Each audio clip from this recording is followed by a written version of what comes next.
All right, welcome back. Of course, we're looking at an area that is highly technical, and you will do well to actually just stick with us to understand the nitty-gritty. We're looking at the Nigeria Stock Exchange and,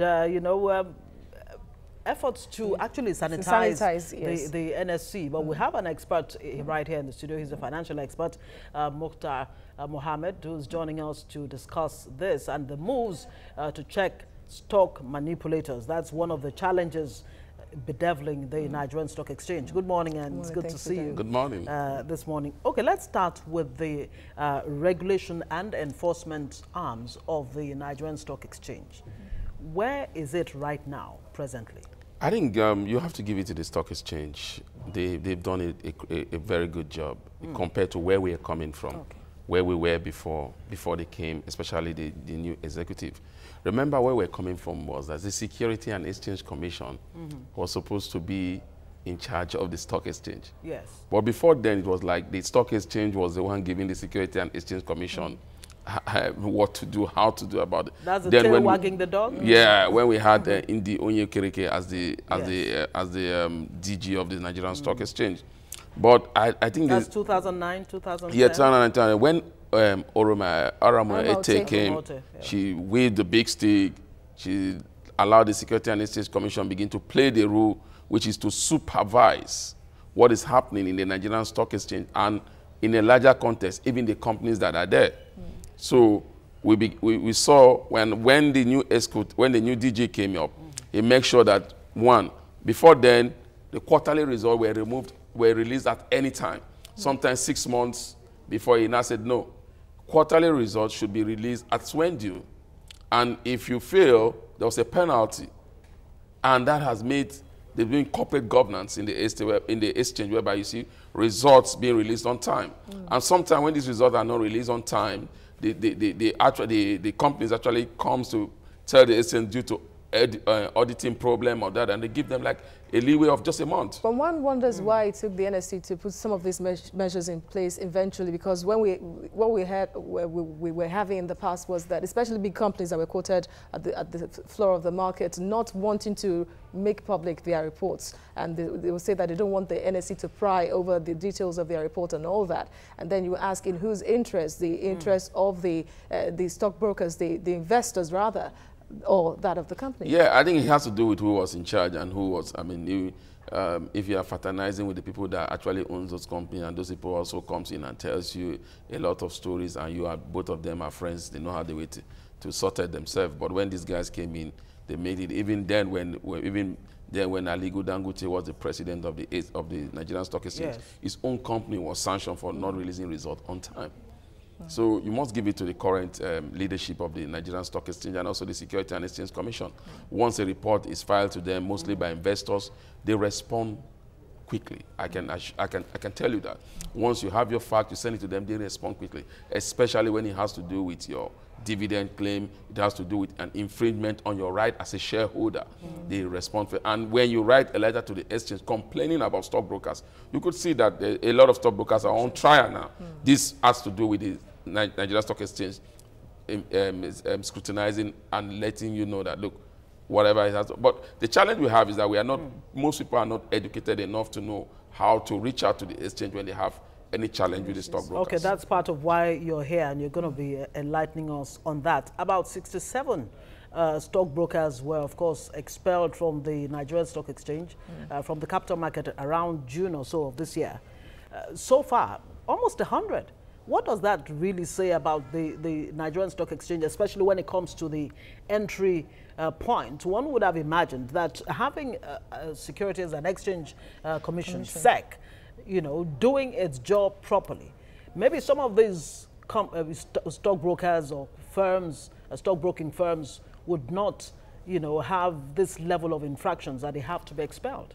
No, you see, there's procedures. Okay. There's procedures. You don't just, I just come and give a complaint of XYZ stockbroking firm, and you just go ahead and say, you're suspended. There must be procedures, and the procedures must be followed. So not just suspension, expulsion. Yeah. Total you see, expulsion. sometimes the procedure, sometimes you see, let me give you an instance. you come, the exchange and the Security and Exchange Commission also has their own rule of engagement with the stockbrokers. Now, the first thing is you report an infringement and they investigate it. The first thing they want to do is that if an infringement was committed, maybe you sell XYZ stock without the investor's knowledge. You are asked to pay that investor or buy back that shares for that investor. That's the first procedure. Now, if you fail to do that, they'll give you a time frame. If you fail to do that, you are suspended. Okay. Then after that, they move to the next level. Now take you to the council and begin to investigate you. And once they see that you as a person or the firm as a person has infringed, then you are expelled. So they are procedure. They don't just jump the gun. They do it. And that alone, if you say 67 to 109, that shows you that there's a lot of cleaning up going up in the exchange, and you need to give it to them. But do you think investors are well protected as they are supposed to be in the standard society, really? I think they are very protected, but you know, investors doesn't know that right now. Remember, if you follow the news, the security tribunal is back on track. Yes. So sometime when you are not satisfied with what the Security and Exchange Commission has done for you, when you are not satisfied with what the Nigerian Stock Exchange has done for you, you further escalate it by going to the tribunal. And the tribunal judgment is always final when it comes to the things that has to do with the Nigerian Stock Exchange, unless you want to challenge it in a higher court. So the procedures are there, but sometimes investors sometimes, let me tell you something. In as much sometimes you blame the stockbrokers. Sometimes it's, I know you, you know me. I feel I'm doing the right thing for you. When you, with all fairness to the stockbrokers, when they make some of this move and it's favorable to the investors, no complaint. When they make some of this move by selling your share, not when it was due, maybe they sold your share when the price was up and they bought something and the thing kept going up, or they sold your share when the price was going down and you're able to make money, no complaint. But when they decide to do it the other way and it backfire, then you now say, what, I didn't send you. That is one. Then two, sometimes there's what we call a verbal agreement, which is naturally not right. But you have a client that you think you have a personal relationship with. You just give him a phone call and say, hi, this stock is doing very well. Do you need it? And he says, go ahead. He said, go ahead. Well, it's supposed to be, because they're supposed to be professional advisors. Yeah. So I'm not defending them. So sometimes they act based on emotion. I know him, he's my client. That's not professional enough. And so that's why some of them are being punished. But some of them actually infringed into the right of investors. Some of them sold people shares without remitting the money. And to do that very well now, the stock exchange has come out with a formula. You know, the way it happened is you sell your shares, yes, and it goes to the stockbroker's account, and the stockbroker in turn issue a check to you from their own company. Okay. Now, the exchange is saying no. Okay.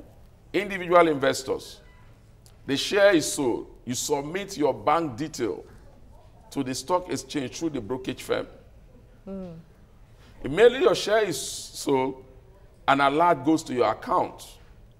That money will not come to the stockbroker's account. It will go directly into your own personal investor's account. Now, some investors now came up and said, look, sometime we want to continue trading on our account. We don't want it to go to the bank. Then we want to take opportunity quick time. The stock exchange make the provision for them. Okay.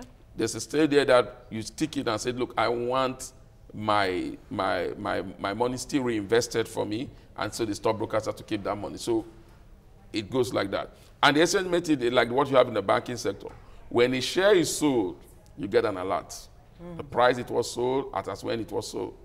When the share is bought for you, the same thing applies. So it makes for transparency. Transparency. Now, what happens to the job of the stockbroker right now? It doesn't seem to be a very attractive job these days. I mean, just about a decade ago, it was like every other guy was a stockbroker. Well, what has happened to that profession? You see, it's still a noble profession, but it's a high-risk profession because every man, every woman that is living is actually working for one thing on the money. And you know, when it comes to money, everybody IQ gets high. So look, it's my money. So for the stockbroker, it's still a high risk investment. It's an area whereby you need professionalism, you need integrity, you need a maximum transparency, not 90%, 100% transparency.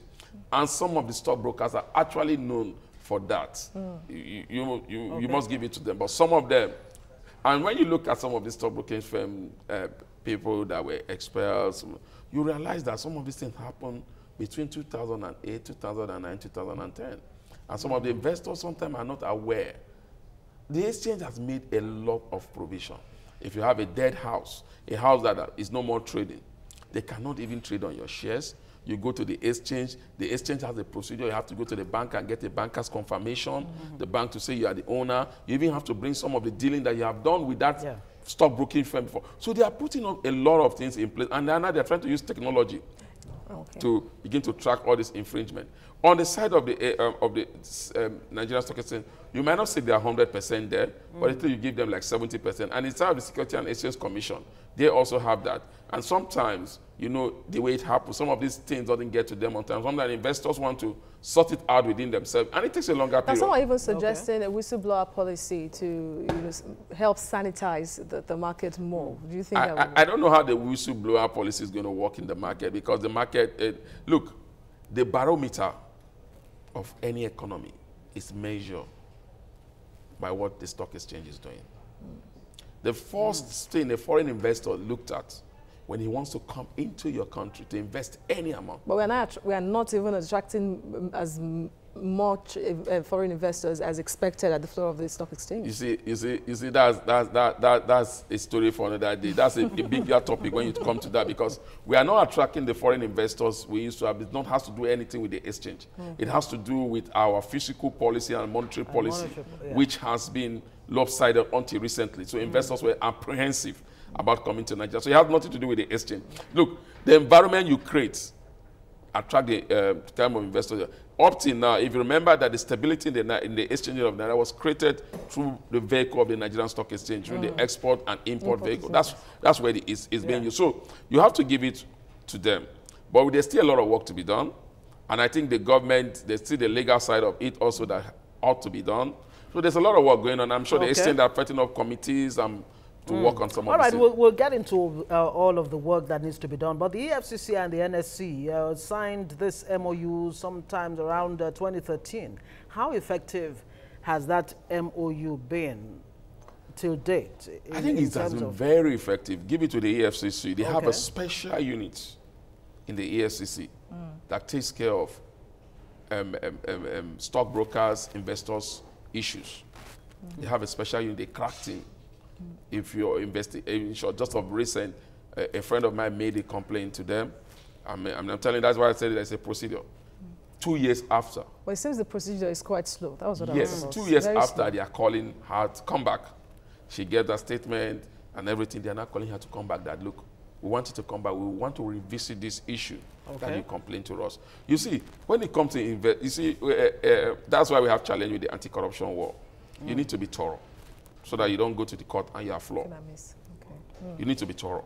When it comes to broker investors relation, sometimes when it gets to the exchange, at the heat of it, or when it gets to the EFCC at the heat of it, some investors say, look, we can actually go and... Because the first thing the EFCC or the Security and Exchange Commission or the Nigerian Stock Exchange will first of all tell you, both, because you are an investor, money is involved, time is involved. Can you try to sort it out yourself? Out of court. Out of court settlement. Because it's better for both sides if you are able to come to a compromise. It seems a lot rides on trust, really, between the investor and the stockbroker. So what should a greenhorn, a potential investor, consider in choosing a professional stockbroker? See, the first thing you have to do, you have to go to the side of the Nigerian Stock Exchange. Click on the side of Nigeria NSE. You will see the approved investors. I mean, stockbroking firms. Their address are there. Then you go to those houses, and then you fill a form and make sure due diligence. Look, when it comes to investing your money, in as much as the NSC or the Security and Exchange Commission will do little for you, it's on most of it is turned on the investor himself to do his own due diligence. Sometimes investors just think, oh, He's my friend. He has a stockbroking firm. So just leave it to them to take care of. So it's your money. You need to do due diligence. You need to ask for periodical statement of account. And the exchange have even made it mandatory that stockbrokers submit periodical statement of account to their investors. So that's why now every stockbroking firm you ask to bring give them your email address so that they can actually any transaction that is done is captured through the email also. They send you your CSCS statement, which is like a bank statement to you. You see how your investment is doing. They give you a quarterly report. And they are even, most stockbroking firms now are now creating investors advisory unit whereby investors come to sit with their, where they advise them on what to do, what type of investment. And all this was created by the current board of the Nigerian Stock Exchange. So now Nigeria has gone through a recession. We have technically come out of recession, but it looks like the recession did not create any dent with the Nigerian Stock Exchange. What exactly happened that the NSC still recorded so much profit? Is it Was there some underlying? No. That's what I'm going to now. You see, when it comes to investment in any part of the world, if you look at recession in America, recession in Europe, recession in any part of the world, during the downtime, it's actually an opportunity time.